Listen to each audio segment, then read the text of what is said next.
Our job is to report the news, not fabricate it. That's the government's job.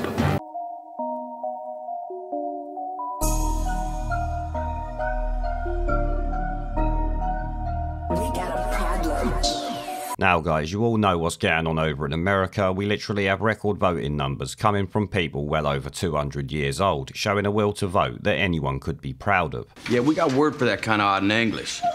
It's called suspicious. So much so that Biden's apparently got more votes than any presidential candidate in history, despite having the public support of Jimmy Savile post-2011. Yesterday, I covered Rudy Giuliani's upcoming cases in Pennsylvania and elsewhere, along with the software that apparently glitched out, giving Biden 6,000 Trump votes and letting him win Antrim County before it had to be reversed, giving it back to Donald Trump. This software is also used in 47 Michigan counties and 29 other states, making it a big cause for concern if you ask me. But it seems a British pollster also has concern since they predicted the 2016 election right, and they got all of this right when you remove the bullshit ballots anyway, which Trump has also tweeted about. It was actually his tweet that got me looking into this British pollster myself. Now some might say we don't know that they are bullshit, and to that I would say look at the voter turnouts in some of the key states. The YouTube channel Academic Asian did a good video on this recently that I will link below, but in short, some places had a 15 to 20% increase in voters over 2016. Minnesota, Wisconsin and Pennsylvania stand out to be exact. He breaks it down in the video so you can go and check it out there if you want to know more. It will be linked down below. But the Express article mentioning the pollster and these dodgy ballots headlines. Stalin said it's not important who votes but how they are counted, writes Patrick Basham. Joseph Stalin said it's not important who votes but how they do the counting. Fast forward to this American election and the late dictator's wry remark rings eerily true. That they most certainly do. And this article itself is from November 7th, so a couple of days now. Literally its first paragraph goes, if you count the ballot fraud, most pollsters clearly failed. If you don't include the fraudulent ballots, most pollsters failed on a spectacular scale. Literally wasting no time pointing out that there is some fraudulent bullshit likely going on over there. The accurate pollsters were also the most accurate in 2016, along with Richard Breyer's meticulous state-level big data poll and Robert Carley's innovative Trafalgar Group swing state surveys. Our Democracy Institute Sunday Express polling pretty much nailed the 2020 election. Why were other pollsters so wrong? Because if you ask me, they're all brought and fucking paid for, that's why. It goes on, they relied upon surveys of registered voters that skew Democratic because a third of the respondents don't even vote. We survey only likely voters who will actually cast a ballot. That's why we gave the Democrats a 2-point turnout advantage rather than the double-digit advantage often found in media polls, or the double-digit numbers of extra voters often found in these key states that the Democrats needed to win. Most pollsters assumed a massive increase in turnout among pro-democratic millennial female and minority voters, so they heavily weighted their results to reflect this flawed assumption. Turnout would be somewhat higher than 2016, but nothing like the scale of the pro-Biden electorate these other polls imagined. The actual somewhat higher turnout was evenly divided among new voters from both parties. How did pollsters miss 5 million new Trump voters? Because they completely ignored the possibility of it happening. They refused to accept shy Trump voters were real in 2016, so they didn't look for them in 2020. We knew they were real and we found far more of them this year. This time, shy Trump voters were disproportionately black males in urban areas and suburban white women. This data confirmed the significant movement of black voters towards Trump and the movement of a segment of suburban white women back to Trump, which obviously you won't hear too much about in the media unless they're attacking these black people or white women for voting for Trump. The Democrats will hate them stats with a passion, let me tell you. As a result, we predicted higher black vote to the actual percentage point. We also identified, due to Trump's pro-law and order stance, that he only suffer minor rather than seismic losses among suburban young women. Other correct calls include Trump's precise national popular vote percentage and identifying the economy as the crucial issue. As well as correctly forecasting Trump's narrow margin with independents, we identified the exact high percentage of Republican voters voting for Trump, which confirmed his base's devotion that I'm sure was never in any real doubt. Let's be honest, if you supported Trump, you were never going to change round and end up supporting Biden, was you? We called Florida within a few decimal points, forecast Trump's healthy margin in Iowa and Ohio and his modest victories in North Carolina and Georgia. We projected his forthcoming wins in Arizona and Nevada. I wrote last Sunday that, should our Biden popular vote projection be off by a couple of points, it would reflect voter fraud rather than our having missed a Biden landslide. My words were prescient. Biden did poorly in Florida, Texas and Ohio, lacked a get out the vote campaign, suffered low student and minority turnout and marshalled the most apathetic supporters in memory. Trump's party held the Senate, gained numerous seats and didn't lose a state legislator. It therefore defies logic Biden secured more votes than Barack Obama. If only valid votes are counted, Trump and Biden share the popular vote. Already there is a mountain of evidence, direct and circumstantial, of widespread ballot fraud. This evidence is buttressed by the divergence between the supposed tallies in these contested states, the actual tallies in comparable Midwestern states, and the demonstrably accurate polls referenced earlier. And also a bit of common fucking sense, let's be honest here. But he is right when he says there is a mountain of evidence, both direct and circumstantial. This is something that we have seen much of over the course of the last few days on the internet. We are really just waiting for Rudy Giuliani and the lawyers to stick it in a court of law and take the Democrats to task. He goes on, how curious that, as Barris notes, Trump won the largest non-white vote share for a Republican presidential candidate in 60 years. Biden underperformed Hillary Clinton in every major metro area around the country, save for Milwaukee, Detroit, Atlanta and Philadelphia. Robert Barnes, the foremost election analyst, observes in these big cities in swing states run by the Democrats, the vote even exceeded the number of registered voters, which I have to say really doesn't fucking surprise me given what's been going on. Trump's victories in Pennsylvania, Michigan and Wisconsin were on target until in the middle of the night. Counting was arbitrarily halted. Miraculously, 700,000 votes, all for Biden, were mysteriously found. Trump's real leads subsequently vanished. Something everyone started noticing at the time, I'm sure you would all agree. The protracted and eventual outcome will determine the contemporary relevance of Stalin's observation. No matter who wins, most pollsters have already lost their credibility and influence. No, because the media will still spout their shit like they always do. Now, I've got to say, you won't see any of that on BBC News. They do their best to avoid talking about the blatant voter fraud that has been going on over in America. And it's obviously not just this year, let's be honest, it appears to have just increased by a massive amount in order to get Trump out of the White House. Like I've said many times before, hopefully the Supreme Court will put an end to this bullshit and sort out the democracy in America, because obviously they can't be having this sort of blatant fraud in their elections. They might as well not bother voting. But you heard them say the only way that Biden could have won this election, given all the stats that are around the country, it can only be voter fraud.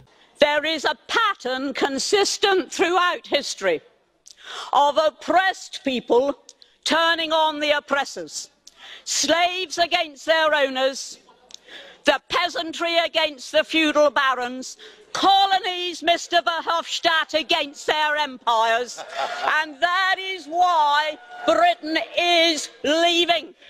And it doesn't matter which language you use, we are going, and we are glad to be going. We're off.